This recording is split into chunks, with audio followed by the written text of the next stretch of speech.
여러분들은 혹시 하나님을 믿고 변한 사람을 보셨습니까? 매일 인상을 찌푸리던 사람이 갑자기 예수님을 믿고 미소가 번지고 기쁨이 넘치는 사람으로 변하는 경험 말입니다. 분명히 사람이 갑자기 바뀌려면 이건 보통의 경험을 가지고 되지는 않습니다. 우리가 늘상 하는 말이 사람은 변하지 않는다고들 합니다. 그러나 어디 정말 그렇습니까? 정말 사람이 변하지 않을까요? 우리는 뉴스를 통해 그리고 주변 사람을 통해 정말 많이 변하는 사람들을 만나게 됩니다. 왜 이렇게 변했어? 라고 물어보면 예수님을 믿고 변했어 라고 이야기를 합니다. 이 은혜가 아직 믿겨지십니까? 그러나 정말 그렇습니다. 정말 아닌 것 같은 사람이 예수님을 믿고 새 사람처럼 변하는 예는 우리 주위에서 정말 흔하게 일어납니다. 전혀 예수님의 말씀대로 살지 않을 것 같았던 사람이 기적처럼 변하는 것입니다. 성 어거스틴 같은 경우도 마찬가지죠. 세상에서 가장 유명한 신학자 중 한 명으로 칼빈에게 영향을 많이 주었던 사람입니다. 그러나 그는 젊은 날에는 망난이었습니다. 그리고 문란한 성관계를 지속적으로 벌이고 있었죠. 실제로 이 하나님을 믿는 은혜가 없었던 것입니다. 그러나 이 어거스틴이 갑자기 다른 사람이 되었습니다. 예전에 문란했던 사생활들을 전부 천상하고 주의 사람으로 다시 태어난 것입니다. 이 어거스틴이 회심을 한 이후에 길을 가던 그를 창녀가 알아봤습니다. 그래서 손을 흔들면서 어거스틴에게 인사하며 또 오라고 말을 했습니다. 그랬더니 어거스틴이 이런 것입니다. 당신이 알고 있는 어거스틴은 죽었습니다. 그렇습니다. 예수님을 믿으면 이처럼 사람이 변화되는 것은 너무나 당연한 것입니다. 매일 화가 난 얼굴로 살아온 사람도 이 예수님을 믿고 변화되어 나가는 것입니다. 흔히 사람들은 너무 쉽게 그리고 고쳐 쓰는 것이 아니라고 합니다. 그리고 정말 그 말대로 사람이 변하는 것은 쉽게 일어날 수 있는 일은 아닙니다. 그러나 정말 새 사람으로 태어난다면 그에게 크게 나타나는 특징이 있습니다. 바로 희락, 기쁨이 생기게 됩니다. 이 시편 8편은 시편 중에 가장 사랑을 받는 시편 중에 하나입니다. 많은 사람들이 시편 23편을 떠올릴 텐데 이 시편 8편 역시 너무나 아름다운 언어의 실로 한 땀 한 땀 수를 놓은 것 같다는 이야기를 하곤 합니다. 여기에서 우리가 왜 이 시편을 아름답게 느끼겠습니까? 하나님의 사람으로 나타나는 은사, 바로 희락이 있기 때문입니다. 이 기쁨이 있으면 그 기쁨을 숨길 수가 없는 것입니다.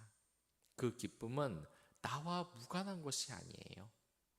하나님을 직접 만나고 삶의 모든 부분에서 그 은혜를 주시는 것에 대해서 체험을 한 것입니다. 그렇기 때문에 우리는 하나님을 찬양할 수밖에 없는 것입니다. 이 시편을 보면 1절하고 8절에서 여호와 우리 주여라고 말이 나옵니다. 왜 그렇겠습니까? 한 사람이 아니라 그러한 하나님의 기쁜 은혜를 경험한 사람들이 함께 찬양을 올리는 것입니다. 1절에서 보면 8절과 마찬가지로 시인은 여호와 우리 주여라고 말하고 주님을 부르고 있습니다. 얼마나 감격스러운지 하늘과 땅에 충만한 영광을 노래하고 있어요. 그리고 2절을 보면 하나님께 찬양을 드리다가 갑자기 원수와 대적이 나옵니다. 이 대적들이란 하나님의 주권과 그 역사적인 통치 그리고 주님의 손길에 대해서 거부하는 자들을 나타냅니다. 이들은 실패자의 모습으로 살아가지 않습니다. 얼마나 악착같이 돈을 모았는지 자신의 능력 외에는 어떠한 것도 믿지 않습니다. 그러나 여러분들, 돈이 없는 것에 만족하며 사시길 바랍니다. 이 돈이라는 것 우리가 정말 믿음이 되지 않으면 오히려 믿음을 잃고 넘어지게 하는 악의 도구가 될 수 있습니다. 그러나 이러한 악의 대적들과 대비되는 존재가 있는데 바로 어린아이와 젖먹입니다. 이들의 특징은 순수함에 있어요. 하나님이 하라는 대로 다 하는 특징이 있습니다. 늘 연약하며 겸손하다는 것을 상징합니다. 어렸을 때 저와 제 동생은 늘 퇴근하는 아버지를 기다리며 이 아버지가 오시면 말을 가로질러 아버지에게 뛰어가서 안겼던 그 기억이 납니다. 이 아버지에 대한 환상이 잘 깨어지지가 않습니다. 아버지가 힘을 쓸 때 그것이 세계 최고의 장사인 것 같고, 그러한 순수함을 여러분들 모두 어렸을 때 간직했을 것입니다. 그러나 사춘기가 되고 아버지의 어깨가 작은 것처럼 보이게 되는 그러한 경험을 저뿐만 한 것은 아닐 것입니다. 분명히 아버지는 아버지 자체로 계시기만 했는데 어렸을 때는 그처럼 대단하게 보였던 아버지가 커서는 그렇게 보이지 않는 그 이유가 대체 무엇일까요? 아버지는 어떠한 잘못도 하지 않았습니다. 우리의 마음이 변했던 것뿐입니다. 사랑도 마찬가지입니다. 어느 날 자신의 아내의 모습에 전혀 사랑이 느껴지지 않는다. 이것이 아내가 잘못한 것일까요? 몇몇 분들은 맞다고 하는데 아내 잘못이라고 말씀을 하실지도 모르겠습니다. 그러나 아내가 변한 것은 없습니다. 변한 것이 있다면 아내를 바라보는 나의 시선이 달라진 것입니다. 아기과 어린아이의 차이가 무엇겠습니까? 아기는 스스로의 능력을 믿습니다. 그러나 어린아이는 오직 하나님을 믿는 순수함을 간직하고 있습니다. 하나님은 계속 하나님으로 계셨을 뿐이에요. 하나님이 어렸을 때는 완벽했는데 커보니까 별것 아닌 것이 아닙니다. 나의 시선이 그냥 변해버렸던 뿐이에요. 내 아내가 연애할 때는 완벽했는데 살다 보니까 변하는 것이 아닙니다. 나의 시선이 변해버린 것입니다. 그러한 순수함, 여러분들 그 시선을 잃지 마시길 바라겠습니다. 그리고 시편 기자는 하늘의 별과 달 등 하나님이 창조하신 이 끝없는 우주를 바라보며 인간을 생각하고 있습니다. 우주에 비하면 인간은 먼지보다 작은 존재입니다. 우주의 다큐멘터리를 보신 적이 있으십니까? 우리가 사는 이 태양계, 그러나 이 태양계도 은하수에 비하면 이 먼지와도 같다는 겁니다. 우리와 가장 가까운 은하인 이 안드로메다는 현재 우리 기술로 로켓을 발사해 도착하려면 몇 년이 걸릴 것 같습니까? 한 몇만 년이라고 제가 들었던 것 같아요. 25만 년인가? 뉴스를 보셨는지는 모르겠지만 안드로메다가 우리 지구 쪽으로 계속해서 다가온다는 사실을 아십니까? 이 우주는 점점 팽창한다고 하는데 안드로메다는 계속해서 지구와 가까이 접근을 하고 있습니다. 이 안드로메다는 시속 120km의 속도로 지구의 은하에 접근을 하고 있습니다. 자동차를 타고 가는 그 속도와 비슷하죠. 그러면 우리 은하와 안드로메다가 충돌하는 때가 언제이지 아십니까? 약 24억 년 후입니다. 정말 먼 거리죠. 그런데 더욱 놀라운 것은 우주에는 안드로메다와 같은 은하가 수천 개 있다는 겁니다. 또한 이 우주가 얼마나 넓은 것입니까?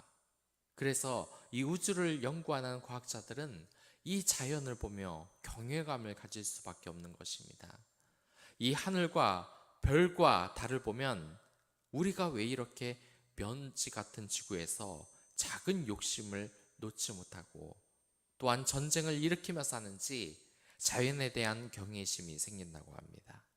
그리고 하나님을 믿는 자들은 하나님에 대한 경외감이 안 생길 수가 없는 것이에요. 그러나 하나님은 이 큰 우주에서 먼지 같은 이 지구를 그냥 모른 척 하시는 분이 아닙니다. 연약하고 작은 인간을 기억하시고 돌보아 주십니다. 그래서 지구에서 인간들이 잘 살 수 있도록 하늘의 별과 달을 창궁의 손가락으로 만드신 것입니다. 우리가 하늘을 올려볼 때 하늘의 별과 달을 보면 그것이 밤을 밝히는 등불처럼 너무나 환하게 우리를 비추고 있습니다. 이 3절에서는 하나님께서 얼마나 대단하신 분인가에 대한 설명인 것입니다. 우리가 상상조차 할 수 없는 많은 것들은 하나님은 알고 계시며 하나님은 예비하고 계신 것입니다. 여기에서 하나님의 세계관이 나타납니다. 하나님은 지금 이 우주의 통치의 세계를 3절에서 나타내시고 7절에서는 인간의 통치 세계를 나타내고 있습니다. 하나님은 이 인간을 너무나 사랑하기 때문에 이 지구에 있는 양떼와 소떼, 들짐승들과 나는 새와 물고기, 바다 모두 지배하라고 하셨습니다. 그러나 여기 3절에 나타난 이 우주는 어떻습니까? 우리 인간이 근처에도 잘 가지 못하고 있습니다. 우주인이 있는지 없는지 아는 사람이 있습니까? 이 다중우주가 있는지 없는지 지금도 팽창하고 있다는 이 우주의 바깥은 대체 무엇으로 이루어져 있는지 아는 사람이 단 한 명도 없습니다. 몇 년 전 인터스텔라라는 이 영화가 나왔는데 블랙홀에 빠지면서 우리가 사는 3차원 세계가 아니라 그보다 높은 고차원의 세계가 펼쳐진 장면이 나옵니다. 대부분의 사람들은 이 장면을 이해하지 못했습니다. 블랙홀에 들어가니까 자기 딸의 인생이 다 나오고 소통도 할 수 있고 이게 대체 무슨 이야기냐? 이 우주는 실제로 우리가 이해할 수 없는 과거와 현재와 미래가 동시에 존재하는 정말 엄청난 일이 벌어지고 있습니다.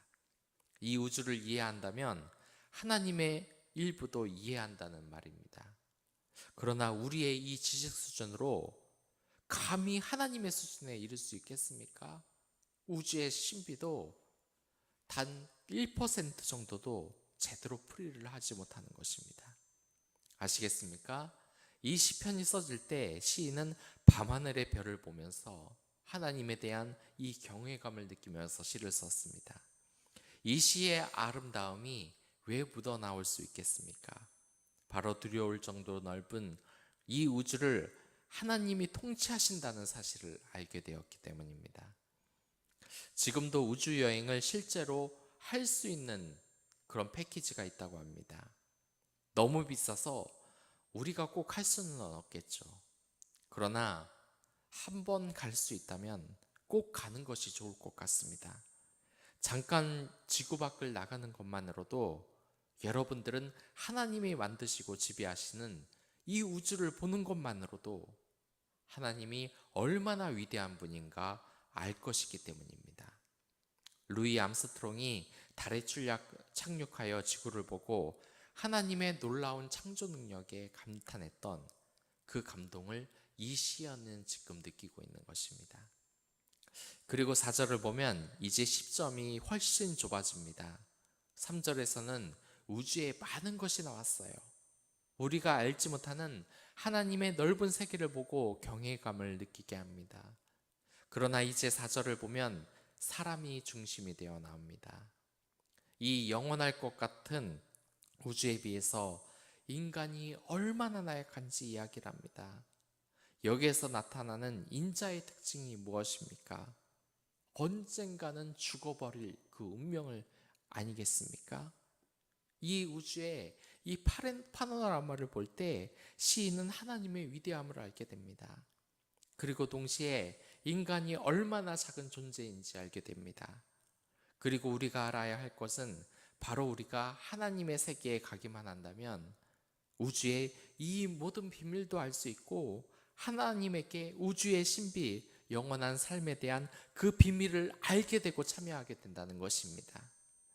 우리가 예수님을 믿는 이유가 뭐겠습니까?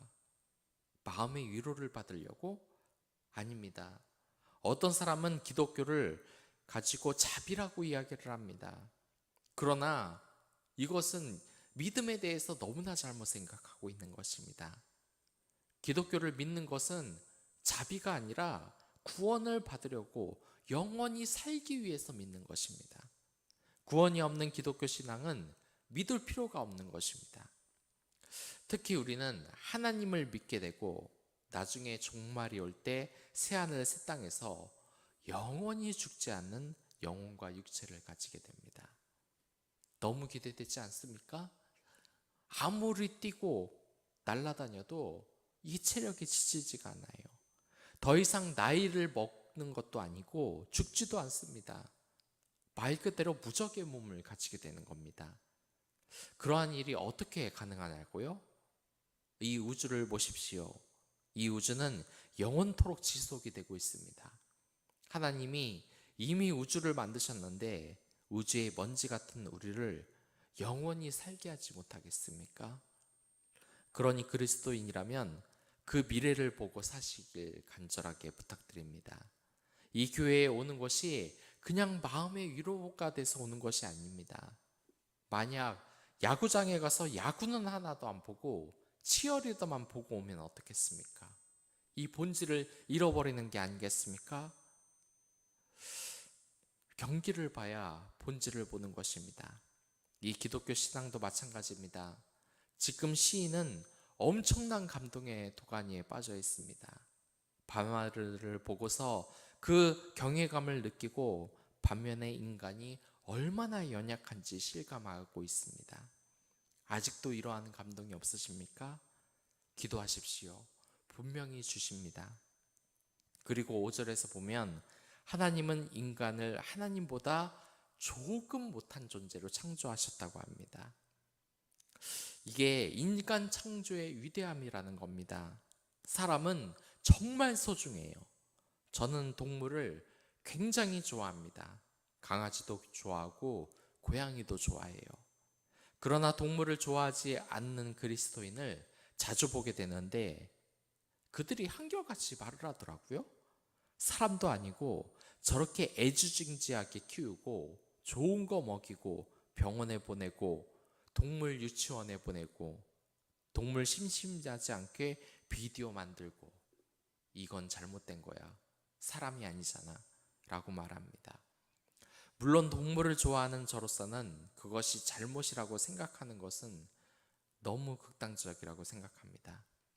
그러나 인간과 동물 사이에는 분명한 경계선이 있는 것이 사실입니다. 인간의 존엄성은 바로 이러한 부분에서 나오는 것입니다. 하나님의 형상보다 조금 못하게 하실 정도로 이 인간은 위대한 창조물인 것입니다. 그러기에 여러분에 대해서 누군가 함부로 말할 수 없는 것입니다. 하나님은 사람에게 영화와 존귀의 관을 씌워주셨습니다. 왕이 쓰는 면류관을 의미합니다. 왕이 된 것입니다. 그리고 왕에 대해서 누가 뭐라 해서는 안 되는 것입니다. 그러나 주의해야 할 점이 있습니다. 우리가 대리자임을 잊어서는 안 됩니다. 그것을 잊는 순간 우리는 구원에서 멀리 떨어져 비참한 마지막을 맞이하게 될 것입니다. 예전에 기독교 세계관을 어떻게 이해했냐면 하나님이 이 세상을 다스리게 허락을 하셨다. 그렇기 때문에 마구잡이로 개발을 하고 환경을 파괴하고 동물을 죽이고 멸종시키는 것도 하나님의 뜻이다라고 이런 말도 안 되는 생각을 할 때도 있었습니다. 그러나 이것은 하나님의 뜻을 크게 오해한 것입니다.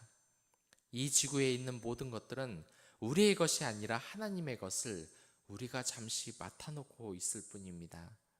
그렇게 소중한 하나님의 창조물을 우리가 무분별하게 개발하고 죽이고 해서는 나중에 하나님께 책망을 받기에 충분한 죄입니다. 그리고 그분의 소중한 창조물은 모든 인간을 말합니다. 그렇게 다른 사람에게 우리가 남에게 상처를 줄 권리가 어디에도 없는 것입니다.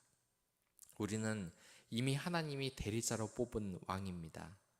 그러기에 왕같이 행하시길 바랍니다. 맨날 거지처럼 신세 타령하면서 울고불고 투덜대는 모습은 왕의 자녀의 모습이 아닙니다.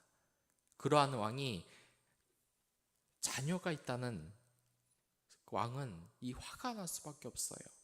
맨날 현실만 이야기하고 영적인 감동이, 그 영적인 채통이 전혀 없다면 그의 삶이 어떻겠습니까? 그리고 9절에서 이제 1절에서처럼 시인은 다시 말합니다. 주여, 주의 이름이 온 땅에 어찌 그리 아름다운지요. 이것은 1장과 똑같은 내용이죠. 수미일치를 이룹니다. 이러한 결론을 내기 위해 시인은 대적, 원수, 복수자들, 이러한 인간 세상과 밤하늘의 달과 별들이라는 먼 우주의 경치, 그리고 양떼와 소떼를 비롯한 모든 짐승과 물고기들이라는 세상의 경치를 이 시리에 모두 담고 있습니다. 이 세상의 모든 풍경을 보고 하나님의 그 창조물에서 아름다움을 본 것입니다. 오늘 새벽을 오면서 혹시 아침을 시작하면서 따스한 햇살을 느끼셨습니까? 차가운 비의 신선함을 느끼신 분들이 계십니까? 이제 계절이 바뀌어 여름이 되어 갑니다. 더운 여름, 매미의 울음소리를 들으며 고향에서 할머니와 함께 맛있는 간식을 먹으며 가족이 하나 되는 시간, 그리고 시간이 흘러 가을이 와서 코스모스를 피며 온 땅의 나무가 빨간색과 노란색으로 물들이는 그 아름다운 풍경은요, 그뿐만이 아닙니다. 날씨가 추워져서 하얀 눈이 내리고 크리스마스가 오면서 캐롤송이 울려 퍼집니다. 차가운 밤거리를 지나면 교회에서는 대형 트리가 설치되어 이 차가운 밤을 따스하게 비치고 있습니다. 이러한 것을 보면 우리는 이 시인처럼 하나님을 찬양하는 노래를 할 수밖에 없는 것입니다. 우리가 정말 이 바쁜 와중에 하나님의 놀라운 이 세상 창조를 잊고 있었던 것은 아닌지요. 부디 오늘 맑은 하늘을 한번 바라보십시오. 그리고 이 주변에 있는 가족의 따스함과 이웃사랑을 보며 그 은혜를 찬양하시기 바라겠습니다. 그 놀라운 주의 능력을 보며 이 창조물을 창조하신 그분께서 우리를 영생으로 살게 하셨다는 그 은혜를 간직하며 오늘도 구원을 위해 늘 기도하고 말씀으로 훈련하는 여러분들이 됐으면 좋겠습니다. 그럼 다 같이 기도하도록 하겠습니다.